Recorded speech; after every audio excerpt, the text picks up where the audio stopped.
ఎవరిని దర్శించడానికి వెళ్ళారు? ఎక్కడ ఉన్నారు? ఎందుకు నేను ఇక్కడ ఉన్నాను ఎవరికి చెప్పొద్దన్నారు?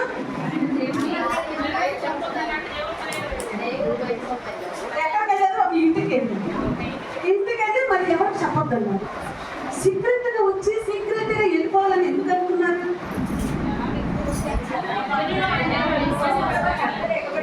అందరూ ఎగబడిపోతున్నారు, విసిగిచ్చేస్తున్నారు. శాస్త్రులు పరిశీలి వచ్చి రకరకాల క్వశ్చన్స్ వేసి విసిగిచ్చేస్తున్నారు. తర్వాత చాలా మంది వచ్చేసి గుంటి వాళ్ళు వీళ్ళందరూ వచ్చేసి స్వస్థపరచు అని విసిగిస్తున్నారు. అంటే కాస్త రిలాక్స్ అవుతాం వెళ్ళారా? కాదు, దేవుడి కార్యం, యెహోవా తండ్రి కార్యం స్వస్థపరచడానికి, తూరు సీదోనుకి పరీక్షించడానికి, విశ్వాసాన్ని పరీక్షించడానికి వెళ్ళారంట. తూరు సీదోనుకి మోనిక, తూరు సీదోనుకి యేసయ్య ఎందుకు వెళ్ళారు?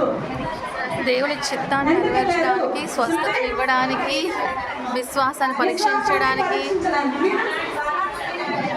కానాను స్త్రీని రక్షించడానికి. మీరు పాయింట్ చెప్పండి. తూరు సీదోనుకి ఎందుకు వెళ్ళారు? అక్కడ అనేక మందిని స్వస్థపరచడం కోసం, అన్యురాలి యొక్క కుమార్తెను స్వస్థపరచడానికి, మీరు విశ్వాసాన్ని అభివృద్ధి చేయడానికి,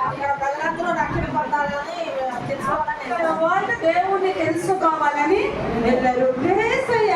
పర్పస్ లేకుండా ఊరికి వెళ్ళరు. పర్పస్ లేకుండా ఊరికి చూసొద్దాము, ఎగ్జిబిషన్ చూసొద్దాం, మార్కెట్ చూసొద్దాం అని ఆయన ఎక్కడికి వెళ్ళరు. అంటే తూరు సీదోనులో ఎన్నిసార్లు వెళ్ళారు యేసయ్యకి? తూరు సీదోను ఎన్నిసార్లు వెళ్ళారండి? చాలా సార్లు. మీరు చెప్పండి ఎన్నిసార్లు వెళ్ళారు?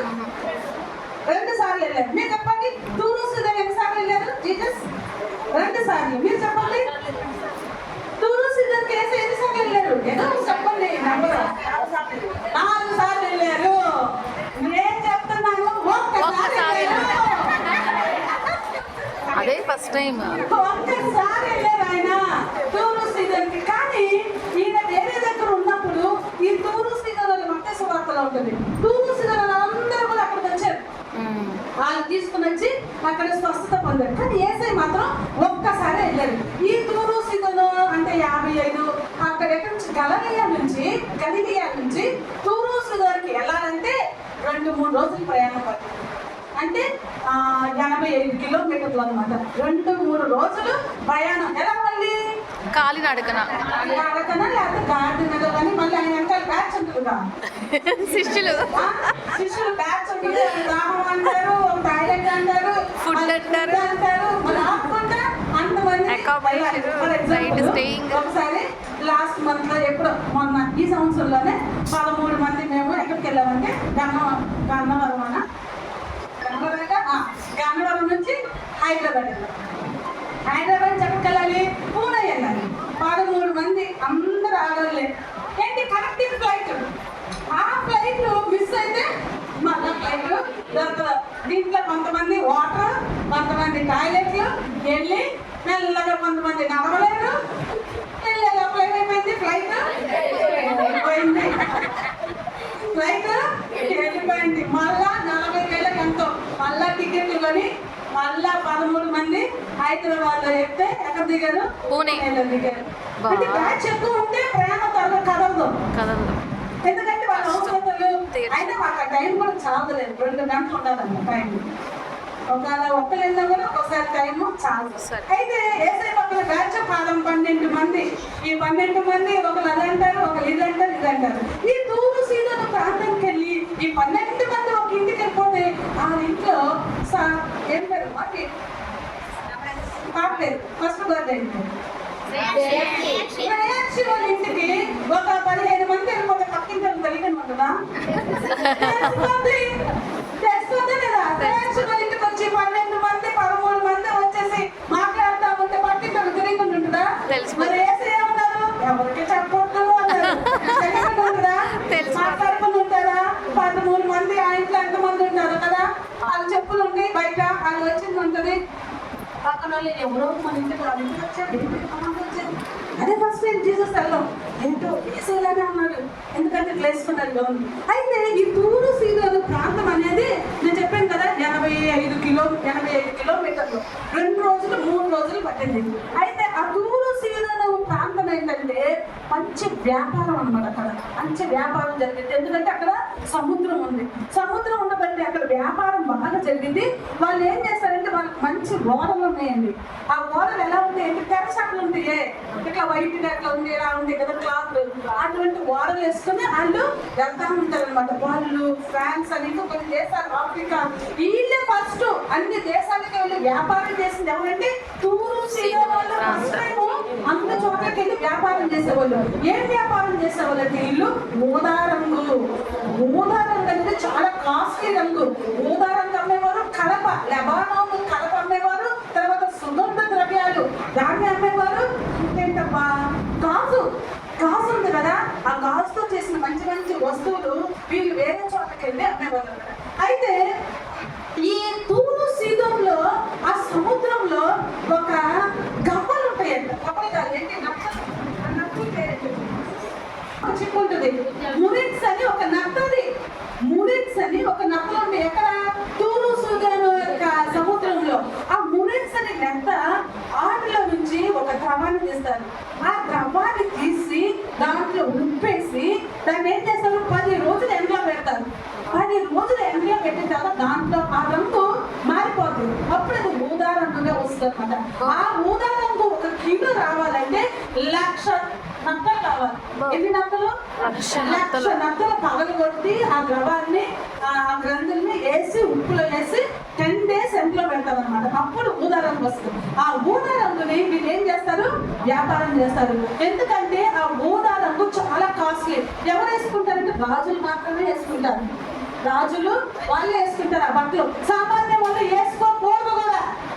అందుకని చాలా రాజులు మాత్రమే పర్పుల్ కలర్ అనమాట. అది ఆ ఊదా రంగు వేసుకుంటారు. వీళ్ళు ఏం చేస్తారు, ఆ ఊదా రంగును తీసి వీళ్ళు ఏం చేస్తారు, అన్ని చోట్లకి వెళ్ళి వ్యాపారం చేస్తారు. కలప, ఊదా రంగు, గాజు, సుగంధ ద్రవ్యాలు, ఇవన్నీ కూడా వీళ్ళు వ్యాపారం చేస్తూ ఉంటారు. అయితే వీళ్ళకి దారి ఒక్కొక్కసారి దారి తెలిపోతే ఏం చేస్తారంటే దగ్గర భూమి ఉందా లేదో తెలుసుకోవడం కోసం కొన్ని పక్షులను వదులుతారన్నమాట. ఆ పక్షులు తిరిగి వచ్చేసి అనుకో, దగ్గరలో భూమి లేదు అని అంటారు. పక్షులు అక్కడ ఉండిపోయి అనుకో, ఇక్కడ చెట్లు ఉన్నాయి, భూమి ఉంది అని అలా ప్రయాణం అలా సాగిస్తూ ఉంటారు. ఈ తూరు సీదోను వాళ్ళు చాలా వ్యాపారం చేసేవాళ్ళు, చాలా ధనవంతులు. వీళ్ళు బాగా చదువుకున్న వాళ్ళు, గ్రీసు దేశస్తులు కదా, బాగా చదువుకున్న వాళ్ళు. అంతేకాకుండా వీళ్ళే మొదటిసారిగా మనకి ఏబిసిడీలు వచ్చినాయి కదా, ఆల్ఫాబెటిక్స్ కనుక్కున్నది కూడా, అక్షరమాల వర్ణమాలను కనుక్కున్నది కూడా ఎవరు, తూరు సీదోను ప్రాంతం వాళ్ళు. వారి భాష అరామిక్ భాష, వారి భాష గ్రీకు భాష, అరామిక్ భాష. వీళ్ళు ఈ భాషలో ఏం చేశారు, ఆ లిపిని అక్షరాలను కనుక్కున్నారు. కనుక్కున్న తర్వాత అదేమైంది, గ్రీకు భాషలోకి వచ్చిందనమాట. తర్వాత ఏమైంది, ఇంగ్లీష్ లోకి వచ్చిందనమాట. మొదటి అక్షరాలను కనుక్కున్నది కూడా ఎవరు, తూరు సీదోను ప్రాంతం వాళ్ళే. వీరి దగ్గర సముద్రం ఉంది, వీళ్ళు బాగా వ్యాపారం చేసేవాళ్ళు. అంటే తమను మంచి తెలివైన వారు, వీళ్ళు మంచి విద్యావంతులు. తర్వాత వీరి దగ్గర ధనం బాగా ఉంది, ఎందుకంటే వ్యాపారం చేస్తారు కదా, అందుకని వీరికి ధనం బాగా ఉంది. వీళ్ళ దగ్గర వ్యాపారం బాగా ఉంది. తర్వాత వీళ్ళు అష్టారోతు, బయలు అనే దేవుళ్ళు ఏం చేసేవాళ్ళు, వీళ్ళు పూజించేవాళ్ళు. అటువంటి వాళ్ళు పూజించేవాళ్ళు.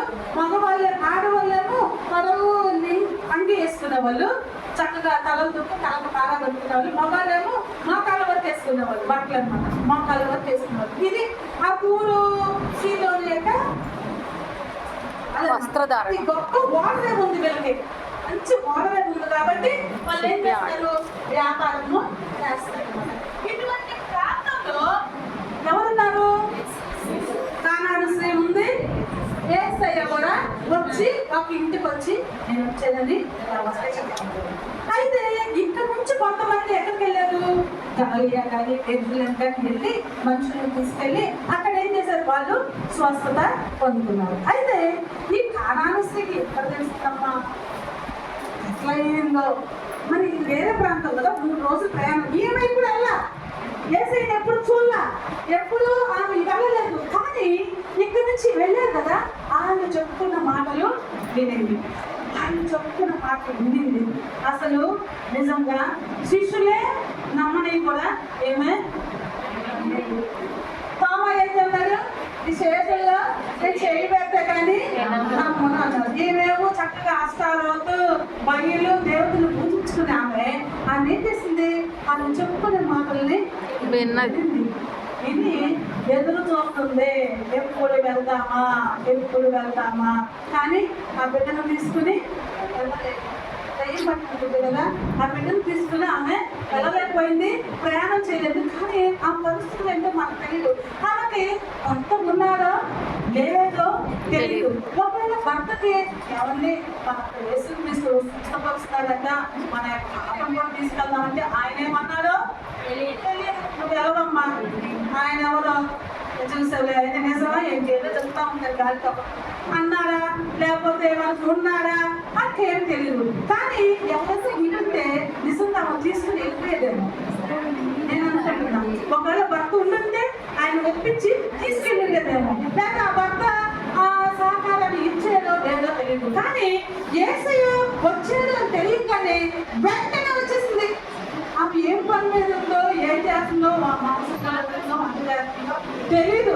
అవన్నీ వదిలేసి వచ్చేసింది. అంటే అప్పుడు అన్ని బిజీగానే ఉంటారు కదా, మా దగ్గరికి వెళ్ళాలి కానీ వాళ్ళంటే ఏ మిషన్స్ లేవు కదా, అన్ని పనులు అది చేసుకోవాలి. కానీ ఆమె వెంటనే పరిగెత్తుకుంటా వచ్చేసింది. ఆమెకి తోడు ఎవరు వచ్చారా మీరు చెప్పారా? ఒక్కటే వచ్చిందా? ఆ ఒక్కటే వచ్చింది. ఇప్పుడు ఉన్న ఒక్కదాన్ని కోర్టుగా ప్రజలు వెళ్ళమ్మా చెప్తారు. వెళ్తారండి, యజమానులు వెళ్తారా? మీరు ఒక్క వెళ్ళమ్మా, ఇవాళ ఎవరు రావట్లేదు, ఒక్కదాన్ని వెళ్ళమ్మా కోర్టు అంటే వెళ్తారా? వెళ్తారు. మీ ప్రాజెక్ట్ వాళ్ళు వెళ్తారంట, వెళ్తారు. నేను ఒక్కలా నేను ఎవరన్నా తోడుంటే నేను వస్తాను. మా అమ్మాయి రమ్మంటే నేను రాను, ఎవరన్నా తోడు అంటే కొత్త వాళ్ళ దగ్గరికి, ఎందుకంటే పరిచయమైన వాళ్ళ దగ్గరికి వెళ్ళచ్చు. మీరు పరిచయమైన వాళ్ళ దగ్గరికే రారు. కొత్త అంటే ఒకలే అమ్మాయి ఎవరు వస్తున్నారు, ఎంతమంది వస్తున్నారు అని అంటారు. కానీ ఈయన ఒక్కటే, ఎవరు తోడు లేరు ఆమెకి. ప్లస్ ఎవరు అవునా కదా, అవునా నాకు తెలుసు, కనకరత్నం నాకు తెలుసు, కనర్సి తెలుసు, నిజంగా అల్పుగా మనసు మీద ఉంది, జీసస్ కొంచెం హెల్ప్ చేయవా అని ఎవరైనా రికమెండ్ చేసేవాళ్ళు. కానీ ఈ కనర్సికి యేసయ్య తెలీదు, శిష్యులు తెలీదు, ఎవరు లేదు. కానీ డైరెక్ట్ గా వెళ్ళిపోయిందండి. వెళ్ళిపోయి ఏమని అడిగింది ఫస్ట్ చూడండి బైబిల్లో, దావీదు కుమారుడా, దావీదు కుమారుడా కరుణించు. అంటే ఈమె విన్నప్పటి నుంచి కూడా ఆ హృదయంలో యేసయ్య గురించి ఆలోచన చేసింది. ఇది ఎవరు, ఈయన ఎలా అడగాలి, ఇది ఎవరు అంటే తన హృదయంలోనే ఆమె ఏం చేసింది, దేవుణ్ణి ఆరాధిస్తుంది. ఆరాధిస్తారని వచ్చేసింది. తెలియదు అంటే ఏమండి మా అమ్మాయిని చూడరా, మా ఇంట్లో అమ్మాయి ఉందండి అంటే తెలియకపోతే ఏమంటారు, ఈ గురించి ఏం తెలీదు, ఏం తెలియదు. వాస్తవం హిస్టరీ బ్యాక్గ్రౌండ్ ఏం తెలియకపోతే అయ్యా ప్లీజ్ అయ్యా మా అమ్మాయి అక్కడ ఉందయ్యా, కొంచెం రావయ్యా, మా ఇంటికి రావయ్యా, ఆ పక్కనారు ఒక్కసారి అయ్యా ఎక్కడేనయ్యా, మా ఇల్లు దగ్గరేనయ్యా, మొక్కిల్లే ఆ రెండిల్లు దగ్గరే, నాకు వెంటనే విని వచ్చేసానయ్యా, ప్లీజ్ అయ్యా మా ఇంటికి రాయ్యా, మా అమ్మాయి ఒక మాట ప్రార్థన చేయయ్యా, అమ్మాయి చేయబెట్టి ఏం ఇంటికి రాయ్యా, అమ్మాయి చేయబెట్టయ్యా, ప్రార్థన చేయయ్యా, అయ్యా అట్లా అయ్యా ఎవరో కూడా తెలుసా, దావీదు కుమారుడా, దావీదు కుమారుడు కరుణించట. పక్క నుంచి నో రెస్పాన్స్. దావీదు కుమారులే